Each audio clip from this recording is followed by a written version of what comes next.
Hello guys, welcome to my channel. कैसे हैं आप सब? आशा करती हूँ कि आप सब बहुत अच्छे होंगे। So guys, first of all I will introduce to myself. I am Neha Kashyap. I am MPhil and UGC NET qualified in sociology and also pursuing PhD in sociology. So guys, today we gonna discuss important basic sociological concepts. सो आज हम देखने वाले हैं कि समाजशास्त्र का उद्भव कैसे हुआ, या फिर इमरजेंस ऑफ सोशोलॉजी हम इसको कहते हैं इंग्लिश में। ये जो टॉपिक मैं आपको बताने वाली हूँ, ये टॉपिक आपका MA UP PGT UGC NET and UPHES exams के लिए बहुत ज़्यादा इंपॉर्टेंट है, बिकॉज बेसिक से क्वेश्चंस ज़रूर आते हैं। सो गाइज, स्टार्ट करने से पहले I request to all of you that please like, share and subscribe my channel and bell icon को दबाना मत भूलिएगा। सो गाइस, समाजशास्त्र या सोशलॉजी तो हम पढ़ते हैं, लेकिन इसका उद्भव कैसे हुआ, कहाँ से सोशलॉजी का स्टार्टिंग हुआ है, बिगनिंग हुआ है, ये सब हम देखने वाले हैं। बिल्कुल ही बेसिक से हम स्टार्ट कर रहे हैं। और गाइस, मैं ये जितने भी वीडियोस बनाती जाऊंगी वो आप सभी के UPHES एग्ज़ाम्स जो होने वाले हैं the further and UP PGT के एग्ज़ाम जो होने वाले हैं, उनमें जो सिलेबस दिया हुआ है गाइस, उस सिलेबस में आपका ये मेंशन है एक यूनिट में। मैं यूनिट वाइज आपको अब आगे से वीडियोस बनाने वाली हूँ। इससे पहले मैंने बेसिक कॉन्सेप्ट्स पर फॉर्मल स्कूल या फिर सिंथेटिक स्कूल, जिसको बोलते हैं आप स्वरूपात्मक या समन्वयात्मक संप्रदाय, उस पर मैंने वीडियो बना चुकी हूँ। अगर आप लोग उसको देखना चाहते हैं प्लीज़ मेरी चैनल के प्लेलिस्ट में जाइएगा एंड देन वहाँ पे आपको बेसिक सोशलॉजी कॉन्सेप्ट में एक प्लेलिस्ट मिलेगी, दैन वहाँ से आप उसको देख सकते हैं। गाइज, स्टार्ट करते हैं। गाइज, वैसे तो आपको देखने को मिलेगा कि हमारा जो सोशलॉजी है या समाजशास्त्र है, जब उसका इमरजेंस हुआ तो वहाँ पे बहुत सारी ऐसी कुछ घटनाएं मान लो, या फिर कुछ ऐसे कॉन्सेप्ट हम देखते हैं जो सोशलॉजी तक पहुंचा जाता है। जैसे कि हमारा डार्क एज हो गया, रेनेसेंस हो गया, एनलाइटनमेंट पीरियड हो गया, या फिर कुछ बीच में दो रेवोल्यूशन आए थे, जैसे कि आपका कमर्शियल रेवोल्यूशन, साइंटिफिक रेवोल्यूशन, उसके बाद फ्रेंच रेवोल्यूशन आया, एंड देन आपका इंडस्ट्रियल रेवोल्यूशन आया। गाइस, ये जितनी भी घटनाएं हुई हैं समाजशास्त्र को रिलेट करती हैं कहीं ना कहीं पर। हमारा समाजशास्त्र इन सभी घटनाओं के ड्यूरिंग या फिर इन घटनाओं के बाद आया है। हम देखते हैं, आज हम इस जो वीडियो है इसमें हम सिर्फ 3 ही कॉन्सेप्ट्स को देखने वाले हैं। एक तो आपका डार्क एज हो जाएगा, renaissance and enlightenment period. Dark age जो पीरियड है ना गाइज, वो रेनेसेंस से पहले और एनलाइटनमेंट के से भी पहले का पीरियड आता है आपका। रेनेसेंस को हम नवजागरण काल भी कहते हैं।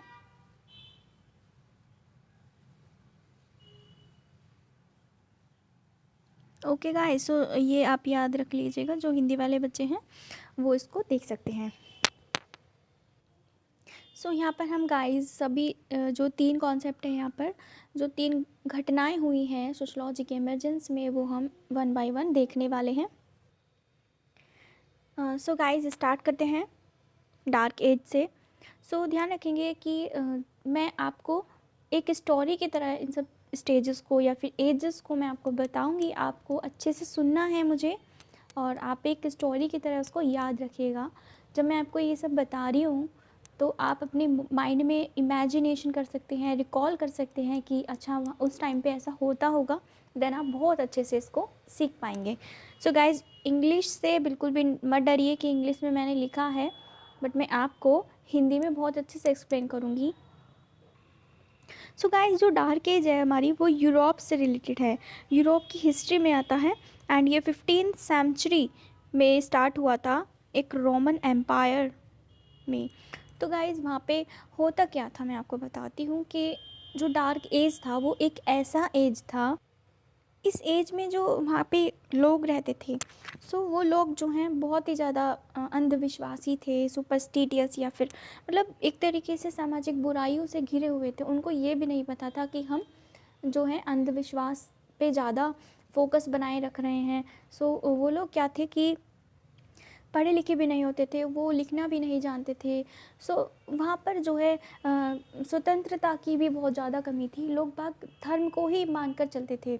सो डार्क एज उस एज को कहा जाता है जहाँ पर लोग अंधविश्वासी थे और सुपरस्टिटियस या फिर रूढ़िवादिता को बहुत ज़्यादा फोकस करते थे। वो बिल्कुल भी कुछ नया करने की या फिर अपनी स्वतंत्रता से विचारधारा को रखने का प्रयत्न नहीं करते थे। जो वहाँ पर रोमन एम्पायर में पादरी या विपश हुआ करते थे, मतलब जो चर्च होता था, तो वहाँ पर जो पादरी हुआ करते थे वो लोगों को जैसा बताते थे लोग ऐसे ही फॉलो करते थे। वो कहते थे कि आप लोगों को अगर गॉड से मिलना है, बिकॉज दे वर क्रिश्चियन। सो ये क्रिश्चियनिटी की एक हिस्ट्री है। सो वो कहते थे कि अगर आपको गॉड से मिलना है या गॉड से हम आपके लिए बातें कर सकते हैं, सो प्लीज़ आप इतना मतलब मनी लेके आइए, या फिर कुछ भी। वो उन लोगों को पागल बनाते थे। उन लोगों का एक तरीके से अंधा विश्वास हो गया था। धर्म को बहुत ज़्यादा मानते थे वो लोग, धर्म से आगे कुछ भी नहीं समझते थे। सो गाइस देखते हैं कि जो इस एज में थे तो वो people economically, intellectually and cultural decline करते थे। उनको ना तो इकोनॉमिकली कुछ इतना पता था, ना वो अपने ही बुद्धिमत्ता के द्वारा कुछ वहाँ पर क्रिया कर सकते थे या फिर वो कुछ आगे सोच सकते थे। साइंटिफिक बिल्कुल भी नहीं थे। और उनका जो कल्चर चलता आ रहा था पुराना, बहुत पुराना, तो उसी को फॉलो करते जाते थे। सो गाइस डार्क एज हमारा एक ऐसा एज था उस टाइम पे। स्टार्टिंग में यूरोप की बात कर रहा है एंड रोमन एम्पायर की बात कर रहा है, ध्यान रखेंगे। सो गाइस ये एक ऐसा एज था जहाँ पर लोग बिल्कुल ही धर्म पर निर्भर थे, धर्म को सब कुछ मानकर चलते थे। वो लोग आगे की नहीं सोचना चाहते थे या अपने बौद्धिक स्तर को ऊंचा नहीं उठाना चाहते थे। वो सिर्फ और सिर्फ उन पादरी की बात ही माना करते थे। सो गाइस ध्यान रखेंगे कि जो हमारी डार्क एज है, एक तो उसमें लोग जो थे वो बहुत ही ज़्यादा अंधविश्वासी व्यक्ति थे और वो रिलीजन को ही मानकर सब कुछ चलते थे। और याद रखेंगे कि वो अपना इंटेलेक्चुअल जो उनका लेवल था उसको बिल्कुल भी नहीं बढ़ाना चाहते थे। तार्किकता का तो उनसे कोई मतलब ही नहीं था। सो धीरे धीरे क्या हुआ कि इसी एज में रहते हुए लोग धीरे धीरे सर्वाइव करते रहे। एंड देन ये वाला जो पीरियड था, ये during the 18th century age of enlightenment, many sociologist disfavour in this. So धीरे धीरे क्या हुआ गाइस, डार्क एज के बाद हमारा आता है रेनेसेंस का पीरियड। वहाँ पे अभी हम डिस्कस करेंगे कि वहाँ पे क्या हुआ था। सो देन उसके बाद आता है आपका एनलाइटनमेंट पीरियड। सो गाइस ये स्टेप बाय स्टेप हमें याद रखना है एज अ स्टोरी, ठीक है। सो आई होप कि डार्क एज आपको समझ आ गया होगा। So let's move on to next. So guys जब हमारा डार्क एज का स्टार्टिंग था, देन डार्क एज के बाद रेनेसेंस पीरियड आया। रेनेसेंस जो पीरियड आया है वो आपका 14th सेंचुरी में आया है। इसको पढ़ लेते हैं पहले। Renaissance is a cultural movement which begin Italy in 14th century after the end of Middle Ages, in considered as the bridge between the Dark Ages or the medieval history and modern times. So guys देखते हैं हम यहाँ पर। So guys ये यहाँ पर कह रहा है कि रेनेसेंस जो आया हमारा 14th सेंचुरी में इटली में स्टार्ट हुआ था, ये एक कल्चरल मूवमेंट था, एक कल्चरल चेंज था जो देखते हैं हम कि एक ब्रिज की तरह देखा जा सकता है। कैसे कि स्टार्टिंग में तो हमारा डार्क एज आया या फिर मिडिवल हिस्ट्री बोलते हैं हम इसको, एंड देन बीच में रेनेसेंस आता है एंड उसके बाद जो आता है फेज़ वो आता है मॉडर्न टाइम्स। सो गाइस ये देखते हैं कि स्टार्टिंग हमारी कहाँ से होती है, डार्क एज से होती है एंड मिड में हमारा रेनेसेंस पीरियड आता है एंड नेक्स्ट हमारा मॉडर्न हिस्ट्री या मॉडर्न टाइम्स की हम बात करते हैं, that will be the enlightenment. So guys एक बार हम हिंदी में देखते हैं। यहाँ पर ये कहता है कि मध्य युग और आधुनिक युग के संधि काल में यूरोप में साहित्य, विज्ञान, कला और संस्कृति में क्षेत्र में जो अभूतपूर्व प्रगति हुई और जागृति आई उसे ही नवजागरण या फिर रेनेसेंस कहा जाता है। अब गाइज हमने अभी देखा कि लोग डार्क एज में कैसे थे कि बिल्कुल ही धर्म पर बिलीव करते थे। क्या होता है कि धीरे धीरे वो ही लोग सर्वाइव करते जाते हैं उसी पीरियड में, और आगे वो क्या करते हैं कि वहाँ पर उन्होंने देखा रोमन साम्राज्य के पतन के साथ साथ जो है उनकी जो संस्कृति की उन्नति थी वो भी विलुप्त होती गई, और संपूर्ण यूरोप में एक गहन अंधकार सा छा गया था। सो गाइज उनका कहना है कि प्राचीन समय में जो रोमन साम्राज्य था यूनान में, उसका जो अभूतपूर्व संस्कृति थी उसकी उन्नति हुई, जो रोमन साम्राज्य के पतन के साथ साथ बिल्कुल ही विलुप्त होती जा रही थी। और जब संस्कृति को वो लोग खोते जा रहे थे तो वहाँ पर एक अंधकार सा फैल गया। वहाँ पर लोग जो थे काफ़ी टाइम तक एक अंधकार में ही डूबे रहे, जो वहाँ पे यूरोप वासी थे। वो कहते हैं कि इस अंधकार युग में वे प्राचीन रोम और यूनानी ज्ञान को भूल चुके थे। शिक्षा का प्रसार बिल्कुल रुक गया था, बहुत से स्कूल जो थे वो बंद हो गए थे, और सामंतों ने शिक्षा में कोई रुचि नहीं ली थी। लोगों के जीवन पर धर्म का गहरा प्रभाव था और उन्हें स्वतंत्र चिंतन की कोई भी छूट नहीं दी गई थी। जो वहाँ पर पॉप या पादरी हुआ करते थे जो कि धर्मशास्त्रों को पढ़ना जानते थे, क्योंकि उस टाइम में क्या होता था कि लोगों को पढ़ने की स्वतंत्रता नहीं थी, अपने विचार रखने की स्वतंत्रता नहीं थी। तो वहाँ पर जो पॉप होते थे वो अपने अकॉर्डिंग लोगों को जो भी बताते थे, या तो वो झूठ होता था या सच होता था, बट जैसा वो बताते थे वो लोग उनको फॉलो करते थे। ऐसा भी होता था कि जो पॉप या पादरी ने बोला है अगर उनकी बात को फॉलो नहीं किया गया तो उनको मृत्यु दंड तक दे दिया जाता था। इतना ज़्यादा वो लोग परेशान हो गए थे उन लोगों से, बिकॉज़ वो पढ़ना भी नहीं जानते थे, कुछ इंटेलेक्चुअल एक्टिविटी भी नहीं कर सकते थे, अपनी बात को भी नहीं रख सकते थे। जब लोगों में धीरे धीरे इस पीरियड में नई पीढ़ियों का आगमन हुआ और कुछ ऐसे विचारक हुए या फिर कुछ ऐसे आप मान लो कि थिंकर हुए जिन्होंने आगे की बात को सोचा, और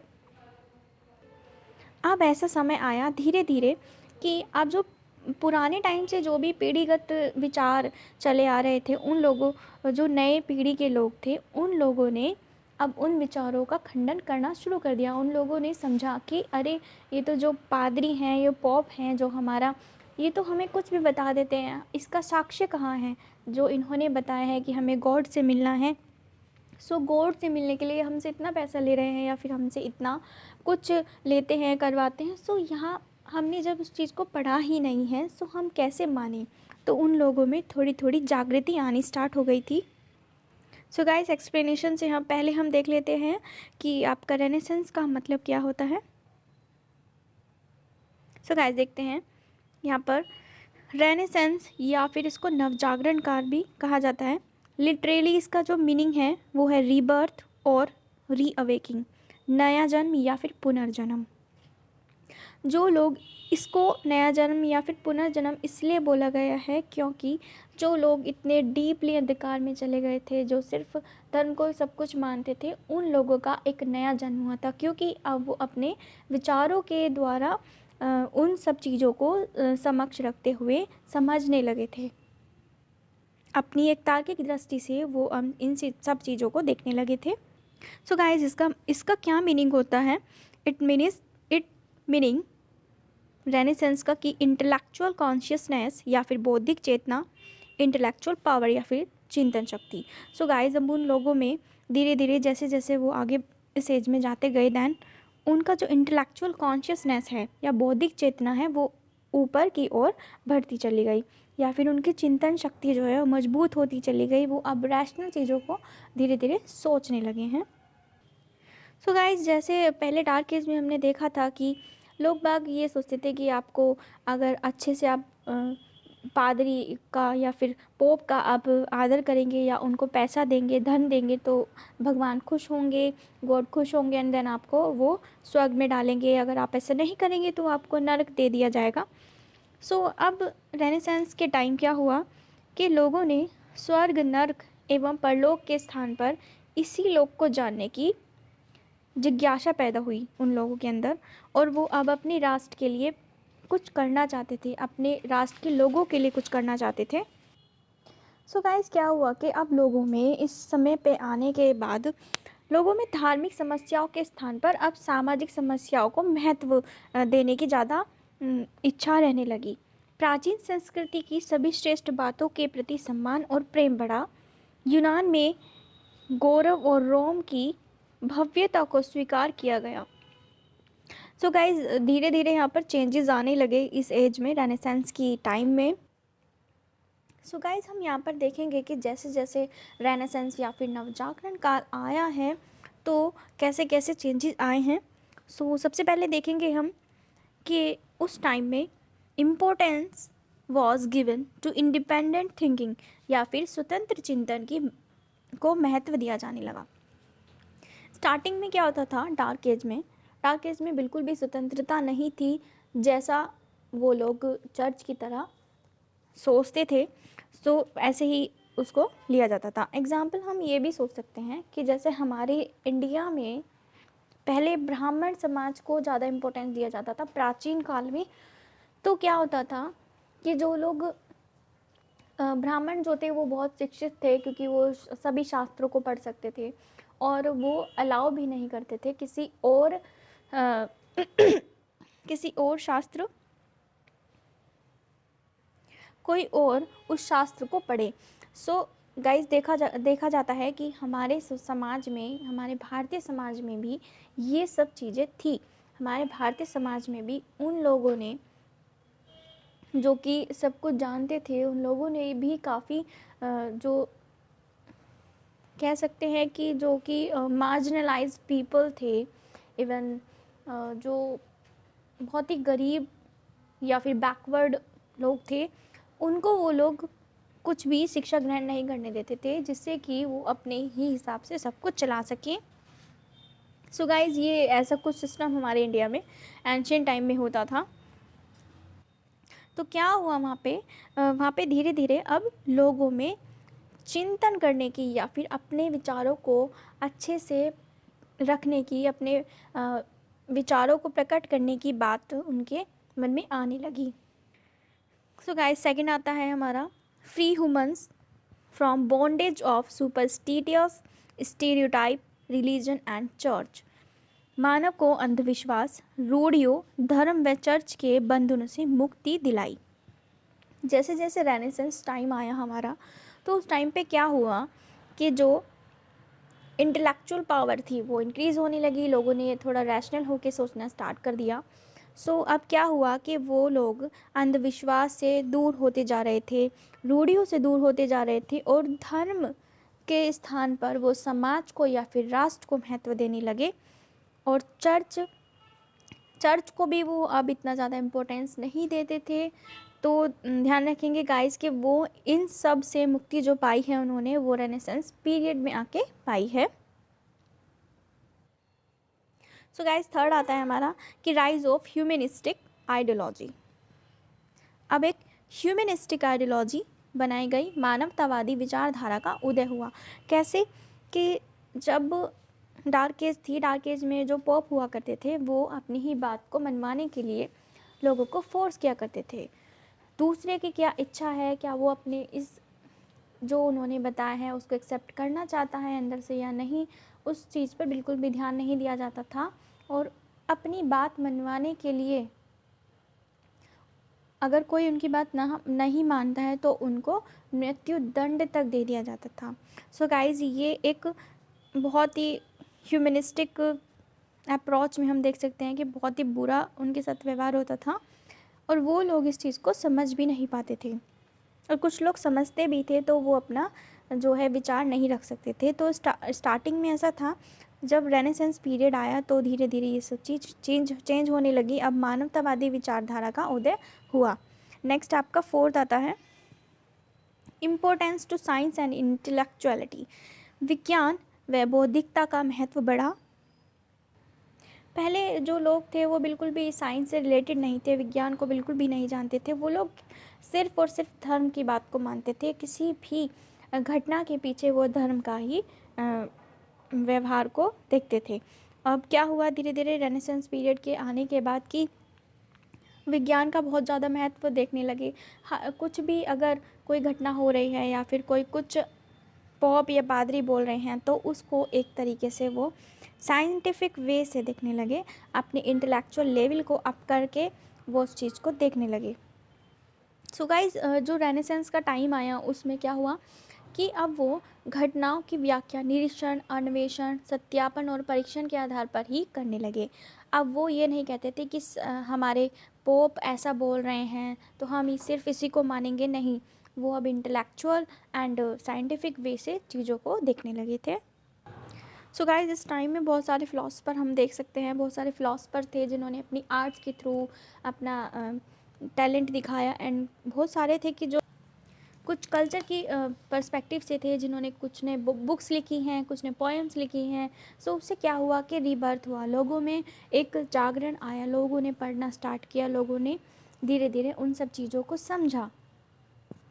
सो गाइज बहुत सारे ऐसे फ़िलासफ़र हुए हैं, जैसे कि आपका आ जाता है Niccolo Machiavelli, Francis Bacon, Nicolaus Copernicus, Leonardo da Vinci. Leonardo da Vinci बहुत ज़्यादा फेमस एक आर्टिस्ट हैं, जिनकी एक पेंटिंग है वो बहुत ही ज़्यादा कुछ डिफ़ाइन करती है उस टाइम के बारे में। सो इन लोगों ने अपने अपनी क्वालिटीज़ के बेस पर उस पीरियड को दिखाने का प्रयास किया, उन लोगों तक उनकी जो कॉन्शियस है उसको जगाने का प्रयास किया। सो गाइस थर्ड हमारा जो पीरियड आता है वो आता है enlightenment period. So guys enlightenment period में क्या होता है, एनलाइटमेंट जो पीरियड आया है वहाँ पर बहुत सारे, जैसे स्टार्टिंग से देखा है हमने कि डार्क एज आया, देन रेनेसेंस में क्या हुआ कि लोगों में रिबर्थ हुआ, उनका इंटेलेक्चुअल लेवल अच्छा हुआ, थोड़ा सा साइंस में वो चले गए, धीरे धीरे थोड़ा साइंस को भी जानने लगे। किसी भी घटना को अगर वो देखते थे कि वो अब साइंटिफिक वे में लेने लगे। अब धीरे धीरे उससे आगे का जो टाइम आता रहा वो एनलाइटमेंट पीरियड आ गया हमारा। सो गाइस यहाँ पर बहुत सारे पोएट्स हुए हैं, इकोनॉमिस्ट हुए हैं, साइंटिस्ट हुए हैं, फिलोसफर और अदर थिंकर्स हुए हैं, जिन्होंने अपने अपने न्यू आइडियाज़ को दिया है, बुक्स लिखी हैं, पोएम्स लिखी हैं, जो उस पुरानी थॉट को, सुपरस्टिटियस या रूढ़िवादी विचारधाराओं का आलोचनात्मक रूप बताते हैं अपने अपने पोइट्री में या फिर अपनी अपनी बुक्स में। कोई पेंटर है, something like that. So guys इस टाइम में हम देखते हैं कि यहाँ पर कुछ फेजेस आते हैं, कुछ फेजेस आते हैं हमारे, उन फेजेस को हम देखते हैं कि उस फेजेस के अकॉर्डिंगली धीरे धीरे यहाँ पे चेतना का और विस्तार होता गया, धीरे धीरे इंटेलेक्चुअलिटी बढ़ी है, लोग रैशनल होते चले गए, मॉडर्न होते चले गए। सो देखते हैं गाइस। सो एनलाइटनमेंट का फर्स्ट फेज़ आपका आता है रैशनैलिटी या फिर चेतना। अब धीरे धीरे क्या हुआ कि लोगों में रैशनैलिटी आने लगी, वो किसी भी तरह का एक आर्ग्यूमेंट या तर्क अब देखते थे, वो कहते थे कि कुछ भी हो रहा है तो इसका कोई ना कोई साइंटिफिक तो रीज़न होगा, तो उस साइंटिफिक रीज़न को वो फाइंड आउट करना चाहते थे। सो लोग क्या हुए, रैशनल हुए यहाँ पर। सेकंड आता है मॉडर्न हुए, मॉडर्निटी या फिर आधुनिकता। सो गाइज देखते हैं कि आधुनिकता या मॉडर्निटी में, मॉडर्निटी का यहाँ पे ये मतलब नहीं है कि आपने अच्छे अच्छे कपड़े पहने हैं, आप स्टाइलिश हो गए हैं, नो। मॉडर्निटी का मतलब है कि आपका हर प्रकार का जो परिवर्तन हुआ है, ऑल ओवर जो चेंज हुआ है हमारा, वो आपका मॉडर्निटी में आ जाएगा। जैसे कि स्टार्टिंग में क्या था कि बिल्कुल भी लोग रैशनल नहीं थे, मॉडर्न नहीं थे, इवन वो अपने सुपरस्टिटियस या फिर उसी ट्रेडिशन को फॉलो करते आ रहे थे। अब क्या हुआ कि वो लोग मॉडर्न होने लगे हैं, उनके जो आइडियाज़ हैं या फिर उनका सोचने का जो तरीका है वो बहुत ज़्यादा अलग होता जा रहा है, वो साइंटिफिक होता जा रहा है। सो गाइस थर्ड आपका आता है लॉजिकल आइडियाज़ या तार्किक विचार। अब एनलाइटनमेंट के पीरियड के टाइम क्या हुआ कि लोगों ने लॉजिकली सोचना स्टार्ट कर दिया। अब वो किसी भी घटना को अगर देखते तो वो एक तर्क के आधार पर उसको रखते। आपस में तर्क करते और एक नया विचार उत्पन्न होकर आता। तो ये सब चीज़ें आ गई थी एनलाइटनमेंट पीरियड के दौरान। सो गाइस, फोर्थ आता है हमारा पॉजिटिविज्म। पॉजिटिविज्म या फिर इसको हम प्रत्यक्षवाद भी कहते हैं। सो पॉजिटिविज्म में क्या था कि लोग अब होने वाले अपने जीवन में हर प्रकार की जो एक्टिविटी थी उसको अब वो एक साइंस के रूप में देखते थे कि क्या ऐसा हो रहा है, हम ऐसा काम कर रहे हैं, सो ये कैसे होता है। सो अब लोगों में पॉजिटिविटी या फिर प्रत्यक्षवाद की अवधारणा को रखा गया। सो गाइस, फिफ्थ आता है हमारा इंडिविजुअलिज्म या फिर व्यक्तिवाद। अब क्या हुआ कि जब लोग रैशनल हो गए हैं, मॉडर्न हो गए हैं, या लॉजिकली आइडियाज से वो सोच रहे हैं, पॉजिटिविस्टिक अप्रोच को उन्होंने अपना लिया है, सो अब वो धीरे धीरे इंडिविजुअलिज्म की ओर जाते रहेंगे। क्या होता है कि वो अब अपनी लाइफ को जीना चाहते हैं इंडिविजुअली। अपना आपने देखा होगा कि जैसे रैशनल हो जाते हैं जो पीपल, तो वो अपना प्राइवेट लाइफ चाहते हैं, वो अपने विचारों को ओपन रखना चाहते हैं। जो लोग अपने में ही रहना चाहते हैं, अपने ही लाइफ को आगे बढ़ाना चाहते हैं, इंडिविजुअलिज्म हो गया था। कोई ग्रुप के बारे में नहीं सोच रहा था, लोग अब इंडिविजुअली अपने बारे में सोचते थे। सो गाइज, एक चीज़ हम ध्यान रखेंगे कि पॉजिटिविज्म में हमारे सेंट साइमन और ऑगस्ट कॉन्ट हैं।